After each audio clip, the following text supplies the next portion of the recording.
Olá, bom dia. Obrigado mais uma vez por sua companhia.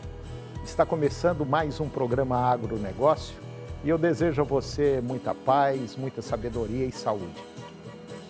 No programa de hoje, nós vamos comentar de temas altamente interessantes. Nós vamos falar dos preços dos alimentos. Vamos falar da ABAG, que é radicalmente contra a medida do governo federal baixar as alíquotas de importação. Você vai ver que a FAEP, lá do Paraná, também repudia as medidas do governo federal. E você vai ver também que o governo federal vai apresentar um plano estratégico para a logística brasileira. E eu vou conversar com Cássio Okuyama, ele é gerente comercial da Biosfera Agro Solution. E nós vamos falar sobre co-inoculação em milho, que já é uma realidade aqui no Brasil. O programa Agronegócio já está no ar.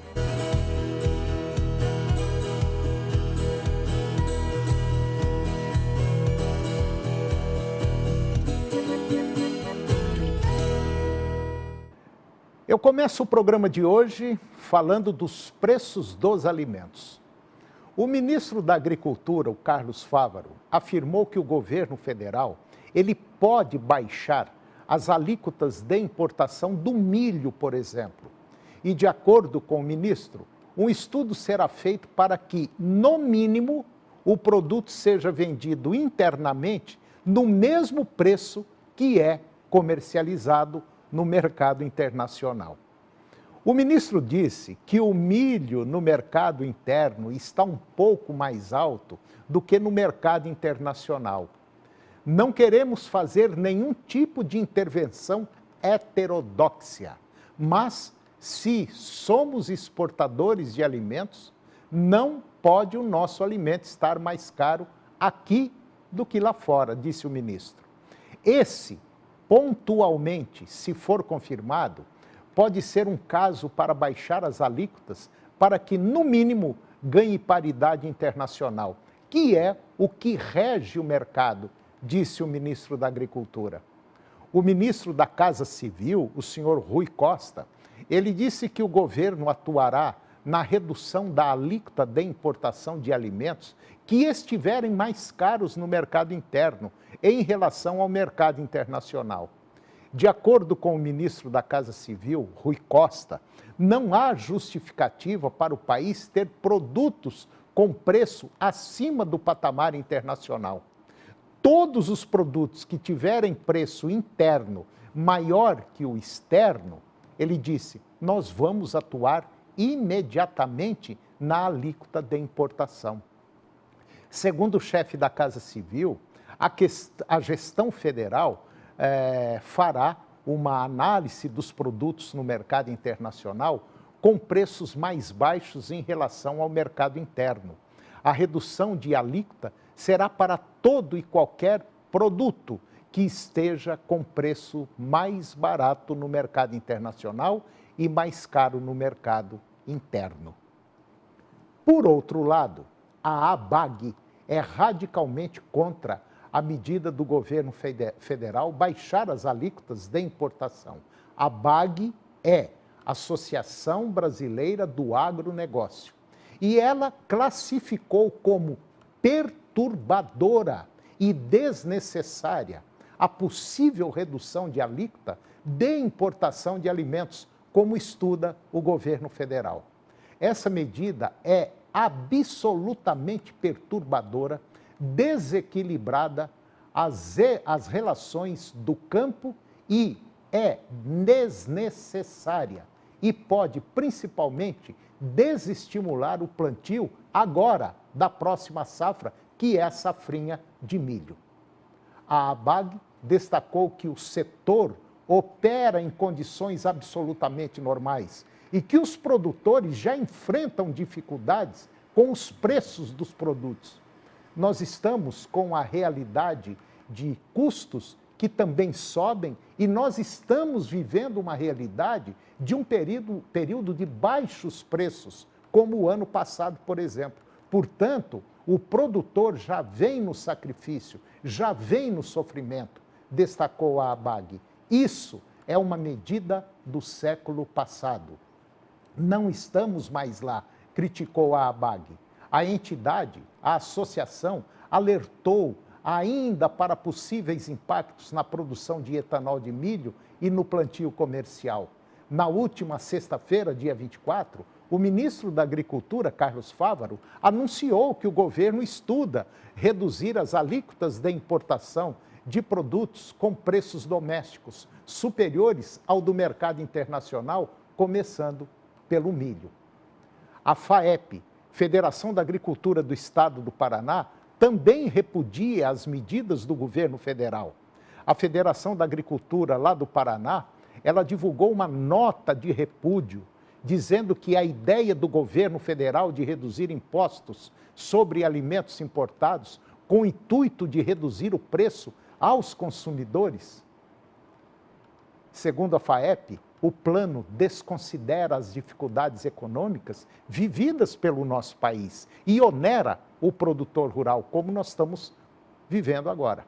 Conforme o presidente da FAEP, o AGE de Eduardo Meneghetti, os preços praticados internamente são resultados dos elevados custos de produção e do chamado custo Brasil. O Brasil tem produção em quantidade e qualidade suficiente para abastecer o mercado interno na maioria dos alimentos alvo da ação, disse o comunicado da FAEP. A importação indiscriminada somente em função do apelo do preço poderá sentenciar muitos produtores a encerrarem as suas atividades. E agora você vai ver que o governo federal ele vai apresentar um plano estratégico para a logística brasileira. O governo federal deve apresentar agora, nessas próximas semanas, um plano estratégico para minimizar problemas na logística de escoamento da safra agrícola, com foco em rodovias, ferrovias e portos. A proposta busca reduzir custos operacionais e tempos de transportes, fatores que impactam diretamente os preços dos alimentos, uma preocupação crescente do presidente do Brasil. O plano prevê articulação da ANTT com concessionárias para melhorar a gestão de estradas e ferrovias, enquanto o DENIT ficará responsável pelo monitoramento de rodovias federais sob gestão pública. Entre as ações planejadas estão o controle de filas e redução de danos nas estradas. Atualmente, mais de 95% da malha rodoviária federal possui contratos de manutenção. O governo também trabalha na execução de 60 obras estruturantes em corredores estratégicos, como a passagem urbana de Gurupi, lá no Tocantins, que já trouxe melhoria no escoamento da safra. A proposta inclui um sistema de agendamento para evitar congestionamento nos terminais, otimizando o fluxo de caminhões e cargas. Haverá monitoramento desde rodovias até embarques nos navios. Outro objetivo é identificar gargalos na infraestrutura portuária para direcionar investimentos e o tempo de espera para carregar navios diretamente os custos logísticos que acabam sendo repassados ao preço final dos produtos. E agora vamos falar da JBS. A JBS anunciou agora a doação de 3 milhões de tags. Tags são brincos colocados na orelha dos bovinos para rastreamento de rebanhos lá no Pará. A iniciativa ela foi comunicada durante o painel de Davos, a Belém, que foi definindo um caminho do Brasil para uma indústria de gado sustentável e de baixo carbono, lá no Fórum Econômico Mundial em Davos, na Suíça. De acordo com o CEO da companhia, o Gilberto Tomazoni, a iniciativa ocorre em parceria com o governo do estado do Pará, que vai ser a sede da COP30, agora no mês de novembro, e com a ONG de Conservação da Natureza e tem como objetivo rastrear 100% do plantel do Pará de bovinos e bubalinos até o ano de 2026. A JBS disse que colocamos a tag em 28 mil animais no ano passado e com isso testamos todos os sistemas de tecnologia que permite rastreamento desde a colocação desse brinco na fazenda, passando pelo transporte até o processamento do animal. O CEO da JBS, o Tomazoni, ele detalha que dos 3 milhões de tags, 2 milhões serão destinados a pequenos produtores, permitindo assim que ganhem visibilidade do início ao fim da cadeia e, com isso, acessem mercados sofisticados. Além disso, a empresa JBS apoiou o treinamento de operadores para a leitura das tags, ampliou a sua assistência técnica e regularizou mais de 15 mil fazendas na região amazônica desde 2021 por meio dos escritórios verdes. No Fórum Mundial, a JBS também destacou a meta de acabar com o desmatamento entre seus fornecedores da cadeia pecuária até este ano. Segundo Tomazoni, temos tolerância zero com desmatamento. Monitoramos os nossos fornecedores há mais de 10 anos e construímos uma plataforma sustentável para tratar também de nossos fornecedores indiretos e estamos cumprindo todas essas metas, disse o executivo da JBS.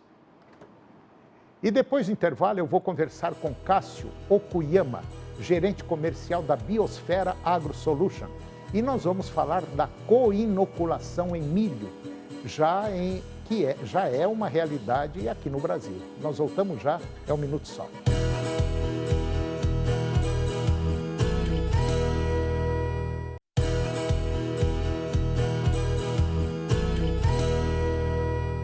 Nós estamos de volta e agora vamos falar um pouquinho do uso e mercado dos drones, que estão em franco crescimento.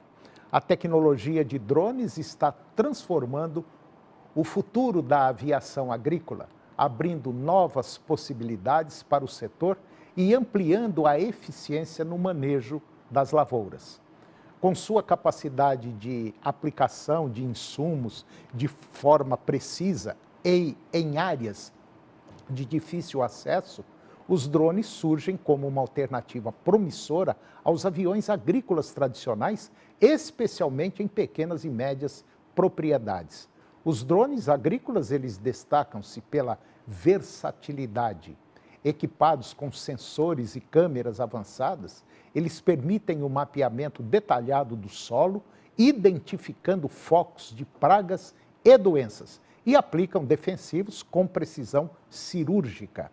Essa tecnologia não só reduz custos com insumos, mas também minimiza impactos ambientais ao evitar a aplicação excessiva de produtos químicos. Apesar das vantagens, o setor ainda enfrenta desafios, como a regulamentação do uso de drones e a capacitação de operadores. No Brasil, a Agência Nacional de Aviação Civil, ANAC, regula o uso de aeronaves não tripuladas, exigindo treinamento específico e cumprimento de normas de segurança. Especialistas acreditam que, à medida que a tecnologia avance, esses desafios serão gradualmente superados. Com perspectivas otimistas, o futuro da aviação agrícola passa pela integração de drones e aeronaves tripuladas, promovendo uma agricultura mais eficiente, sustentável e tecnológica. A inovação promete transformar a forma como os agricultores lidam com a produção, garantindo maior produtividade e conservação dos recursos naturais. E agora eu vou conversar com Cássio Okuyama. O Cássio, ele é gerente comercial da Biosfera AgroSolution e nós vamos falar de um tema interessantíssimo, muito pontual, esse tema, que é a co-inoculação em milho, que já é uma realidade aqui no Brasil. Cássio Okuyama, muito bom dia, muito obrigado pela sua presença. É um prazer tê-lo aqui no nosso programa. Tudo bem, Cássio? Bom dia, Antônio. Bom dia a todos que nos acompanham. Nós que somos gratos aí pela oportunidade em compartilhar um pouquinho do nosso conhecimento. Então, obrigado. Agradecemos. Cássio, me fala assim, rapidinho, o que é, aonde está localizada a atuação da Biosfera Agro Solution? Perfeito, Antônio. Nós, como empresa, temos hoje uma equipe comercial e técnica distribuída em todo o território nacional. Estamos presentes nos principais polos aí de produção do agro, principalmente soja e milho, né? São as culturas principais que nós temos atuado. E temos nossa unidade Fabril, sediada em Londrina, aqui no norte do Paraná. Tá. E vocês produzem um produto que está, vamos dizer assim, nós poderíamos até dizer novo no mercado, né? Mas que está entrando para valer com toda a força. É mais ou menos isso? Perfeito, Antônio. Na lógica da soja, da cultura da soja, quando se fala na utilização do inoculante, né, onde é feita a inoculação e a coinoculação nessa cultura, especificamente na cultura da soja, ela já é muito difundida no Brasil, né? Então, historicamente, o Brasil faz utilização aí da bactéria do gênero Bradyrhizobium. É uma bactéria específica que consegue fazer a fixação biológica do nitrogênio. Nessa cultura, ela já é muito difundida de norte a sul do Brasil. Após isso, né, com o avanço da ciência e tecnologia e também da indústria, começou-se então a utilizar um outro micro-organismo que é o famoso Azospirillum nessa cultura também, na cultura da soja. A partir daí nasceu o termo coinoculação. Porém, a utilização no milho ainda é pouco difundida. Por muitos anos, se utilizou basicamente o Azospirillum brasilense, um micro-organismo de fato muito interessante, que possibilita ganhos em rendimento, até pela alta produção de fito-hormônio, favorecendo o enraizamento e também pela fixação biológica de parte do nitrogênio demandado pela cultura.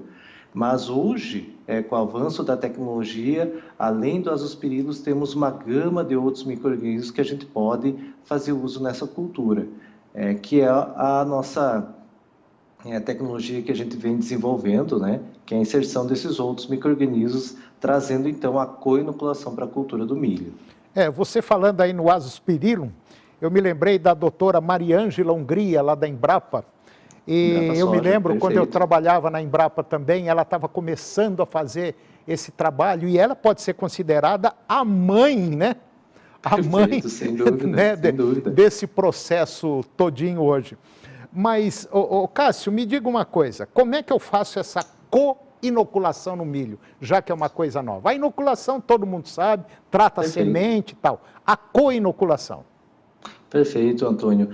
A coinoculação ela pode ser feita da mesma forma, seja no tratamento de semente ou seja na inoculação no suco de plantio. Ela consiste, então, na inserção de outros micro-organismos além do Azospirillum. Nós temos exemplo da Pseudomonas, que é uma bactéria muito interessante pela sobrização de nutrientes e também pela produção do sideróforo, que é um mecanismo muito interessante, que ela consegue fazer o sequestro de ferro, um elemento extremamente disputado por micro-organismos do solo, como as doenças fúngicas e nematóides. Então, ela contribui não só para a promoção de crescimento, mas também para o manejo dos sistemas. Então, como exemplo, né? Além disso, hoje temos uma gama também de bactérias do gênero Bacillus, que também conseguem trazer uma contribuição no crescimento da cultura do milho de forma significativa. Exemplo disso, até resultados da nossa pesquisa, é o Bacillus licheniformis e o Bacillus aryabhattai, dois bacilos que são ótimos promotores de crescimento de plantas para a cultura do milho. Tá. Agora, mudando um pouquinho de lado, quando eu faço a co-inoculação, quer dizer, quando eu, vamos dizer assim, duplico a inoculação no milho, o que acontece com a produtividade da cultura? Perfeito, até esse é o foco, né, Antônio? Aham, Temos que buscar produtividade, é isso que de fato viabiliza a adoção da aham. tecnologia e é isso que o produtor busca, né? De fato, nós temos que ter mais grão por hectare e é isso que faz todo sentido na adoção de uma tecnologia. A combinação, né, desses micro-organismos, ou seja, a adoção da co-inoculação, ela contribui no ganho além de enraizamento, além da solubilização de nutrientes, é a melhoria dentro do sistema. Né? O que, que eu quero dizer com isso? Por exemplo, a inserção do Bacillus aryabhatae, que está presente na nossa tecnologia BioAction Pro, ela consegue trazer para a planta a mitigação de estresse, que é muito comum, principalmente no nosso milho safrinha, que é uma cultura de risco maior. Né? Então, a literatura, a ciência e a nossa pesquisa já demonstram que essa bactéria, de fato, consegue mitigar estresse, seja hídrico ou qualquer outra fonte de estresse, possibilitando com que a planta supere esse momento de adversidade e consiga, assim, garantir produtividade, que é o que realmente paga o investimento, né? Eu acho que resumindo bem isso que você acabou de falar agora, essa co-inoculação, seria assim, uma outra injeção na veia do paciente para ele poder aguentar, vamos dizer, o tranco de uma seca, por exemplo. Quer dizer, não é uma Perfeito. seca longa, mas nós sabemos que, às vezes, 8, 10 dias de seca dá uma balada violenta na cultura. Quer dizer, essa co-inoculação poderia estender um pouco mais esse suporte da planta. Perfeito, perfeito. Até a gente acaba destacando muito esse mecanismo do Bacillus aryabhatae presente na nossa tecnologia, devido à alta Aham, incidência aí dos períodos de seca no nosso milho safrinha, né? uhum. Até mesmo no milho verão, né? A gente tem visto aí com as mudanças climáticas, também a nossa principal cultura, seja soja, seja milho, passando pelos períodos aí realmente de muita seca. Mas, em especial, o milho, né, do ciclo safrinha tendem a ter um risco maior por esses períodos aí de estresse hídrico. E, nesse sentido, essa bactéria é até um trabalho muito interessante da Embrapa Meio Ambiente, destacando esses mecanismos. Né? Então, podemos identificar a contribuição expressiva na inserção, né, na co-inoculação do milho, quando se trabalha essa composição de micro-organismos e quando a gente insere essa tecnologia do BioAction Pro na cultura do milho safrinha. Então, nós podemos dizer que a co-inoculação nada mais é do que, para tentar entender, a mistura de dois inoculantes, de Perfeito. duas bactérias, vamos dizer assim. Isso, até são mais que duas, Antônio. Sim, não, sim. Perfeito. Até tudo começou com a Azospirillum, de fato, no Aham, milho. Tivemos um salto na tecnologia quando nós trouxemos a Pseudomonas na solubilização de aham. fósforo. A partir dali nasceu a tecnologia do BioStart, uma tecnologia hoje referência a nível nacional. E tivemos um outro salto tecnológico, uma outra geração quando nós trouxemos o BioAction Pro, que é a inserção do Bacillus licheniformis e Bacillus aryabhatae. Então, realmente temos um conjunto de ferramentas, ou seja, inserção de 4 micro-organismos na lógica da co-inoculação, que trouxeram outro nível de garantia de produtividade na lógica da cultura do milho. E uma coisa a gente tem que deixar, vamos dizer assim, eu não diria um alerta, mas é um caminho sem volta o uso de inoculantes e o uso de produtos biológicos, que vem cada vez mais ganhando espaço e crescendo assustadoramente safra após safra. Então, os inoculantes, que são produtos, vamos dizer, sustentáveis, não tem nada de químico nisso aí. Quando a gente fala de produtos biológicos também, é um caminho sem volta para o aumento da produção e da produtividade do setor agrícola brasileiro. Eu acho que é isso, né? Né, Cássio? Sem dúvida, sem Sem dúvida. dúvida. Bom, Concordo plenamente. eu conversei com Cássio Okuyama, e o Cássio, ele é o gerente comercial da Biosfera AgroSolutions, que tem essa tecnologia agora para inoculação do milho com resultados fantásticos. Se você que está nos acompanhando, se quiser saber um pouquinho mais, bater um papo, entender melhor isso aí, entre no site www.biosfera.agr.br www.biosfera.agr.br Cássio Okuyama, muito obrigado pela sua presença. Eu acho que foi uma conversa legal, uma conversa boa, deu para esclarecer muita coisa, e eu espero trazê-lo mais vezes aqui, com resultados aqui, se você tiver em propriedades rurais, seria muito bom a gente colocar isso para frente, ok? Muito obrigado. Combinadíssimo, nós que agradecemos e estamos à disposição. Tá ok, obrigado, Cássio. Tudo bom, tchau, tchau. Tchau. E o programa de hoje chegou ao fim, e eu termino o nosso programa com a seguinte frase: você nunca achará o arco-íris se você estiver olhando para baixo. Muito obrigado pela sua companhia, que Deus nos abençoe e até o próximo programa.